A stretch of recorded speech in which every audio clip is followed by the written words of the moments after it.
Salut, je m'appelle Mallory, je suis cuisinier et cette année je suis ambassadeur pour la campagne C'est de la dinde. Aujourd'hui je vais à la rencontre de Florian qui est éleveur de dindes et j'avais vraiment envie de voir comment est-ce qu'on élève et qu'on produit les dindes. Donc Florian va nous faire tout un tour de sa ferme. Salut. Salut. C'est toi Florian? Ouais. C'est toi Malo? Ouais, parce que je suis complètement perdu, je cherche l'élevage de dindes alors. Ça tombe bien. C'est juste là. Ah, je peux venir avec toi? Allez viens, monte. Ah, la glace. Tu te tiens bien? Ouais. Allez, c'est parti. J'espère que ça va vous plaire, venez avec moi.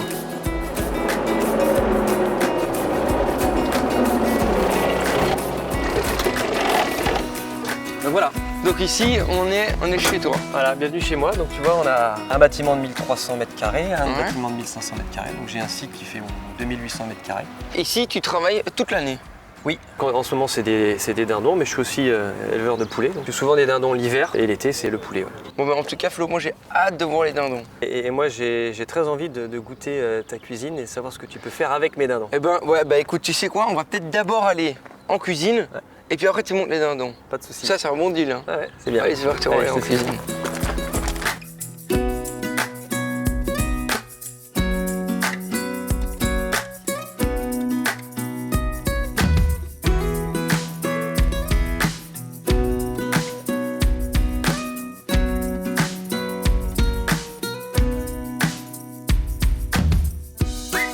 Bah écoute, si t'en as d'autres comme ça, je prends.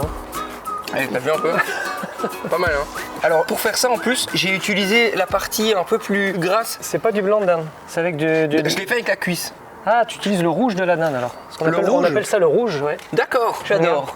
J'apprends plein de choses. Il y a combien d'espèces de dindes? Enfin, il doit y en avoir énormément, j'imagine. Alors oui, il y a différentes espèces. On a les espèces qui sont plus liées à nos métiers, si tu veux, en tant que professionnel. Donc c'est des espèces qui sont croisées pour optimiser la croissance des animaux. Et après tu as les espèces de basse-cour. Eh ben écoute, tu sais quoi? Moi j'aimerais bien voir les dindes en fait. Bah écoute, Ça m'intéresserait vraiment. avec plaisir.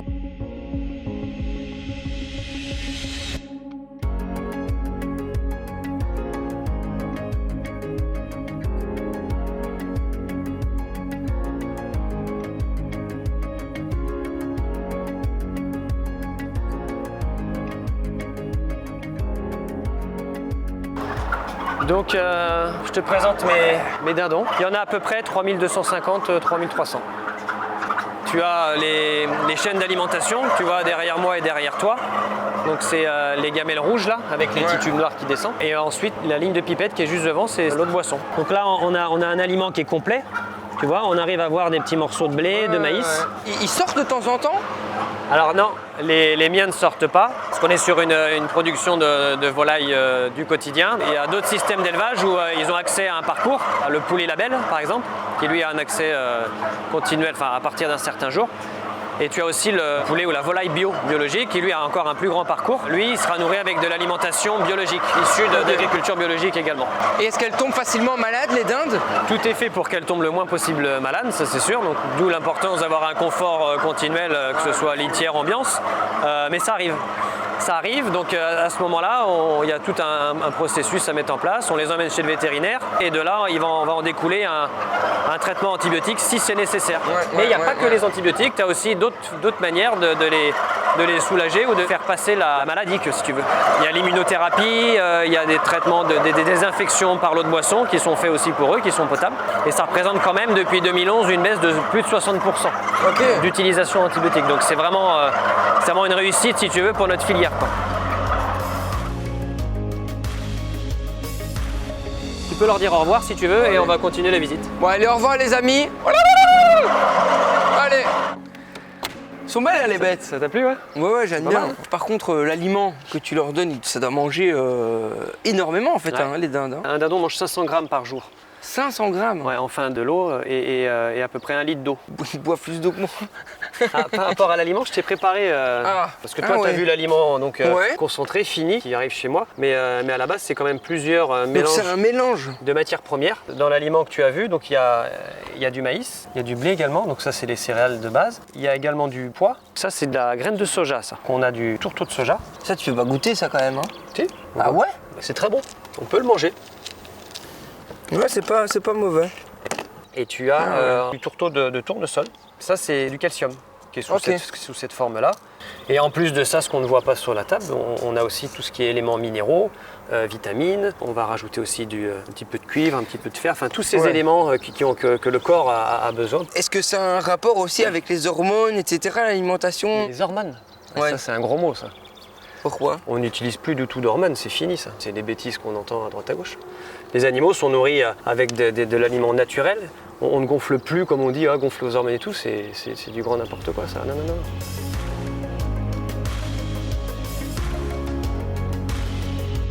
Là, il y a un peu plus de 500 mètres carrés de panneaux solaires. Ça, c'est le côté éco-responsable en plus. Hein.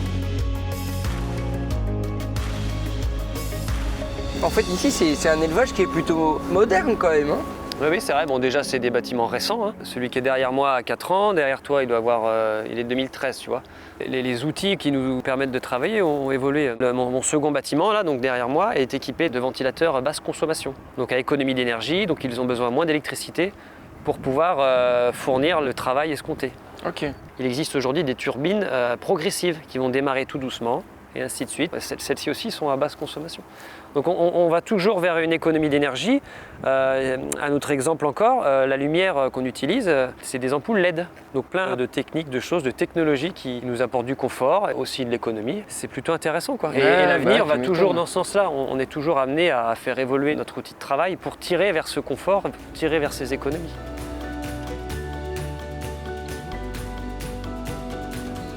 Eh bien, Flo, en tout cas, moi, j'ai passé vraiment une super journée. Moi aussi, J'ai appris plein de choses. C'est très intéressant. Je me permets de te remercier, moi, pour ton travail, parce que je pense que en tant que cuisinier, on a besoin d'avoir des agriculteurs comme vous qui respectent et les animaux et les produits, qui essaient d'avoir une viande de bonne qualité. Sans vous, bah nous, on ne serait pas loin. Pour satisfaire le client, il faut qu'on ait des bons agriculteurs pour faire une bonne cuisine. C'est vrai qu'aujourd'hui, c'est un petit peu ce que je vise, moi, c'est d'apporter du confort et puis tout ce côté bien-être animal, c'est ma façon de travailler et c'est ce qui permet, comme tu le dis, d'avoir des qualités derrière de viande sur les étals. Ouais. Ah ben, à refaire. Là, espérant ou que le peut-être soleil que tu soit- viendras chez moi. Hein. Ah, ben Tu oui. viendras peut-être chez moi dans ma cuisine le jour où j'ai un petit restaurant et tu sais, je t'accueillerai les bras alors ouverts. là, avec grand plaisir. Eh ben Flo, un grand merci pour tout et, Avec et plaisir, à la moi prochaine. aussi. Moi je retourne chez moi, un peu de chemin. Ouais, bah écoute, bonne route. Hein. Allez, À salut. bientôt. Hein. Ciao.